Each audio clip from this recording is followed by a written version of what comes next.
4월 1일 살아계신 하나님의 말씀 로마서 6장 1절부터 11절 말씀으로 부활하신 주님과 함께라는 저의 말씀드립니다.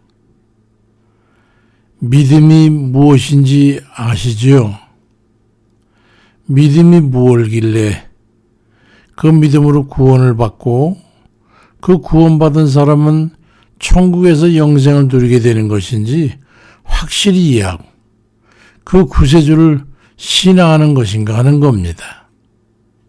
요한복음 3장 16절에 하나님이 세상을 이처럼 사랑하사 독생자를 주셨으니 이는 저를 믿는 자마다 멸망치 않고 영생을 얻게 하려 하심이라 그리 말씀하시는데, 이 말씀 속에는 단계적인 하나님의 뜻이 함축되어 있는데요. 이 말씀이 의미하는 하나님의 뜻을 확실히 이해하고 있느냐는 그런 질문입니다.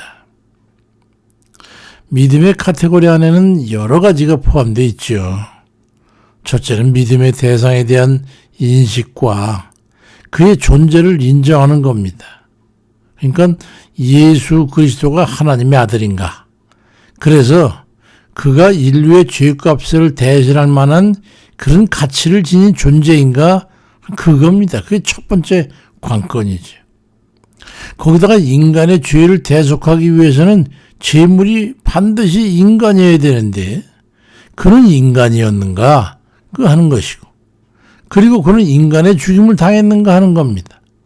물론이죠. 우리 주님은 인간의 몸을 입고 오셔서 인간으로 살다 인간의 죽음을 당했습니다. 거기까지는 AD 몇 년 몇 월 며칠까지라는 건 기록은 없지만은 십자가에 달려 죽으신 증빙 기록은 성경에 충분하게 기록되어 있고요. 더구나 세상에 가장 초강대국, 그거보다는 더 진실이 만약에 부인만 된다면 목이 100개라도 달아날 그런 어마무시한 당시의 로마의 당 유대 총독이었던 빌라도의 보고서에도 보면은 예수라고 하는 청년의 죽음과 그 시체를 그 제자들에 의해 탈취되었다고 하는, 그건 로마 황제에게 보고한 것이 있으니까 이건 예수의 죽음과 그 후에 성경에 기록된 내용과 너무도 똑같은, 일치하는 그런 역사적 사건임을 우리가 알 수 있습니다. 그런데 그렇게 예수 그리스도는 죄가 없이 인간의 몸을 입고 인간으로서 죽음을 당하고 할 일이 끝났는가? 그렇다면 그를 믿는 모든 이들도 함께 죽고 끝나는 그런 믿음의 시나리오로 끝나고 마는 것인가 하는 겁니다. 로마서 6장 3절 4절에 무릇 그리스도 예수와 합하여 세례를 받은 우리는 그의 죽으심과 합하여 세례를 받은 줄을 알지 못하느냐.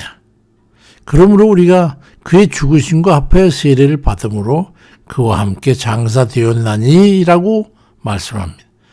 거기까지가 끝이라면 믿음의 끝은 죽음이고 이보다 더 허무한 게 어디 있겠습니까? 그런데 로마서 6장 5절에는 만일 우리가 그의 죽으심을 본받아 연합한 자가 됐다면 또한 그의 부활을 본받아 연합한 자가 되리라고 말씀합니다. 놀라운 말씀이죠. 예수 그리스도를 믿어 죄인으로 죽고 나니 예수 그리스도가 다시 살아나셔가지고 우리가 종국에 들어가 영생을 천국으로 올라가셨는데 우리를 그분이 데리러 오신다. 이 환호성이 터질 수밖에 없는 거예요. 육신의 죽은 후가 영생이라니 환희의 찬 기쁨을 얻을 수 있지 않겠어요? 죽음이 끝인 줄 알았는데 그의 부활에 힘입어서 믿는 이들도 모두가 다 새로운 영생의 보장을 받게 됐으니 이 얼마나 감사하고 기쁜 일입니까? 그 부활의 감사가 그래서 그런 거예요. 로마서 10장 9절에 네가 만일 네 입으로 예수를 주로 시인하고 또 하나님께서 그를 죽은 자 가운데서 살리신 것을 네가 믿으면 구원을 받으랴. 부활하신 주님을 믿으면 구원을 받으라. 거기까지예요. 예수 그리스도께 죽은 자 가운데 살아나셨다까지를 인식하고 확실히 믿어야 되는 거죠. 예수 그리스도는 부활했는가가 관건입니다. 마태복음 28장은 그에 대해서 상세히 당시 상황을 기록하고 있는데 마태복음 28장 1절로 7절에 보니까 죽은 지 3일 만에 막달라 마리아와 다른 마리아가 무덤에 갔더니 큰 지진이 나면 천사가 하늘로부터 내려가서 돈을 굴려내니 직직하던 자들이 다 떨며 죽은 사람과 같이 됐는데 천사가 여자들에게 예수님은 그가 말씀하신 대로 다시 살아나셨느니라 그리하고 옷도 보여주고 그러면서 말하기를 가서 그의 제자들에게 먼저 갈릴리로 가시니까 거기서 뵙자 보자고 해라. 그렇게 전하라고 하던데 가서 빨리 알려줘라 이랬어요. 그리고는 마태복음 28장 11절 이에는 경비병 중 몇 명이 그때 대제사장들에게 가서 모든 된 일을 갖다가 알리니까 장로들과 의논하고 군인들 돈을 많이 주면서 제자들이 밤에 와서 그를 도둑질해 갔다라고 해. 군인들이 돈을 받고 그대로 하니까 이 말이 오늘날까지 유대인 가운데 둘이 퍼져서 실자인 것처럼 그렇게 퍼졌더라. 이렇게 말씀이 기록되어 있어요. 그뿐만이 아니에요.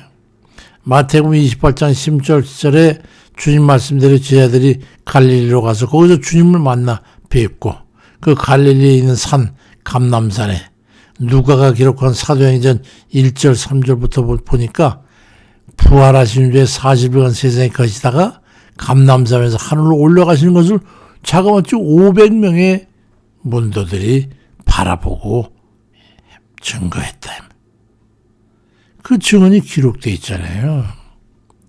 믿음의 진수는 그거예요. 바로 부활입니다.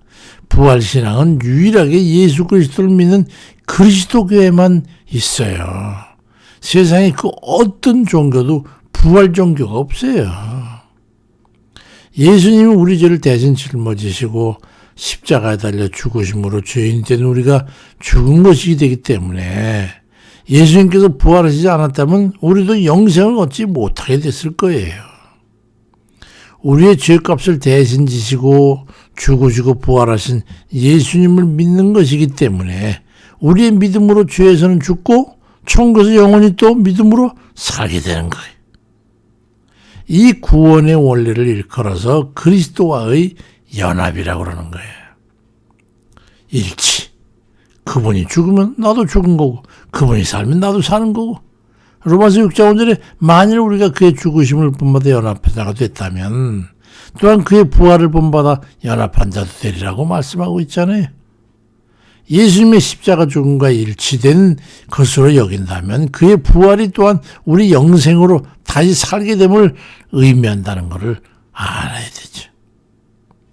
예수님께서 우리의 죄를 대신 지시고 죽으셨으니까 우리가 죽은 것이고 예수님께서 부활했으니까 우리도 천국에서 영원히 살 수 있는 천국 쿠폰을 가지게 된 거예요. 예수님이 부활하셨기 때문에 우리도 영생의 소망을 갖게 된 것이죠. 그 요한복음 6장 40절에 내 아버지의 뜻은 아들을 보고 믿는 자마다 영생을 얻는 이것이니 마지막 날에 내가 이를 다시 살리라고 말씀하고 있잖아요. 그래서 주님께서 요한복음 11장 25절 이하에서 예수께서 가라사대 나는 부활이요 생명이니 나를 믿는 자는 죽어도 살겠고 무릇 살아서 나를 믿는 자는 영원히 죽지 아니라고 말씀하니 이 말씀의 의미를 잘 깨달아야겠죠. 부활의 주님을 믿고 영원한 생명으로 천국에서 영생할 줄을 믿습니다. 아멘이시죠? 우리 주님이 부활하시지 않았다면 우리는 그분을 믿을 필요가 없어요. 안 믿어도 죽고 안 믿어도 죽는데 뭐 믿을 이유가 뭐 있겠어요. 자신도 죽었는데 어떻게 우리를 구원할 수 있겠습니까? 그렇지만 우리 주님께서 우리들의 죄를 위해서 대신 죽으시고 우리들의 영생을 위해서 부활하셨기 때문에 우리의 영생을 확증받게 된 거죠. 이사야 16장 10절에 보니까 이는 내 영혼을 음부에 버리지 아니하시며 주의 거룩한 자로 썩지 않게 하실 것입니다. 그렇게 말씀하고 있잖아요. 우리 주님 부활의 권세로 마귀 사단의 사망 권세를 이기셨으니까 우리가 부활의 주님을 믿는다면 더 이상 어떤 악한 마귀 권세도 우리 두려워할 게 없어요. 그뿐만이 아니죠. 그 무엇보다도 우리 가로막기 없으니까 마귀 원세가 다 이미 깨졌으니까 무엇이든지 그저 주께 구해가지고 형통한 삶을 살아야 되는 거죠. 사도행전 4장 33절에 사도들이 큰 권능으로 주 예수의 부활을 증거하니 우리가 그 은혜를 입어서 핍절한 사람이 없다. 궁핍한 사람이 없었다는 거예요. 마태복음 21장 20절에도요.